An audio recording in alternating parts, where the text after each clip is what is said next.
अस्सलामुअलैकुम, क्या हाल चाल है जी। उम्मीद होगी कि तमाम भाई खैरियत से होंगे। आज हम आपके सामने फिर हाजिर हुए हैं माइमा ड्रामा लेके। जैसा कि हम लोगों ने देखा था कि 6 एपिसोड के अंदर जहारा अपनी चाल चलने में कामयाब हो चुकी है और जुनैद उसके जाल में फंसता जा रहा है। जहारा ने चाल चली है कि जुनैद के खाने में कोई चीज़ मिला दी, जिसकी वजह से जुनैद अपना ज़हनी तवाज़ुन खो बैठता है और उसके साथ प्यार मोहब्बत वाली बातें करता है, जिसकी वजह से जहारा इस चीज़ का फ़ायदा उठाती है।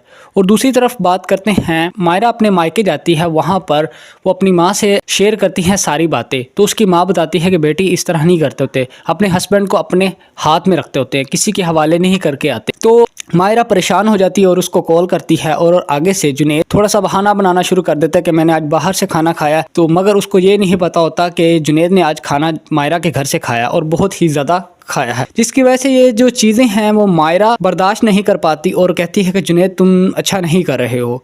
और दूसरी तरफ बात करते हैं जहारा की।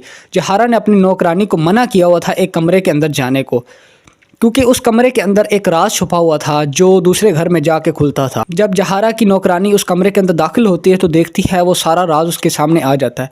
तो इसी चीज़ को देखते हुए जहारा बड़े ही गुस्से का इजहार करती है और उस अपनी नौकरानी को कहती है कि तुमने अच्छा नहीं किया, मैं तुम्हें अब जिंदा नहीं छोड़ूंगी। और उसी पर ही जहारा उस पर गन तान देती है और उसको कहती है कि मैं तुम्हें मार दूंगी, मगर वो माफ़ी मांगना शुरू कर देती है और अपनी जान बचा लेती है। हम बात करते हैं जी 7 एपिसोड की। 7 एपिसोड के अंदर हम आपको बताते चले, जो मायरा है वो प्रेग्नेंट हो जाती है और अपनी अम्मा को बताती है कि मुझे सुबह से वॉमिटिंग हो रही है और मुझे बहुत ही दिल ख़राब हो रहा है, जिसकी वजह से उसकी अम्मा कहती है कि शायद ये वाला मामला ना हो। मगर वो जब पता करती है तो वही मामला निकलता है। उसी खुशी में वो जुनैद को कॉल करती है और कहती है कि तुम बाप बनने वाले हो और मैं प्रेग्नेंट हूँ। जुनैद बड़ा खुश होता है और जहारा को आके बताता है कि ये वाला मामला हुआ है। मगर एक चीज़ से जुनैद भी डर रहा है कि वो जो मीटिंग हुई थी जहारा के साथ वो अपनी बेगम को नहीं बताता और कहता है कि तुम भी ना उसको बताना। मगर जहारा कहती है कि ऐसा नहीं करूँगी, वो सब कुछ बता देती है। जब जहारा बैठी होती है सोच में तो वो सोचती है कि सरमद के बारे में। सरमद कौन था? सरमद उसका पहला एक आशिक था जिसके बारे में वो सोचती है और कहती है कि तुम तंग ना करो। मगर सरमद जो है वो आता है और उसको तंग करता है।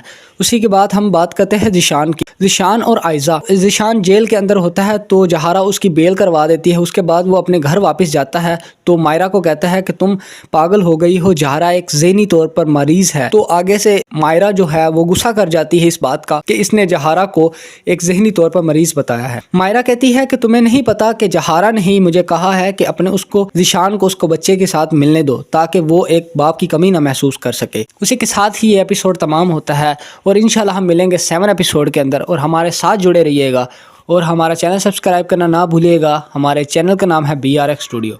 अल्लाह हाफिज़।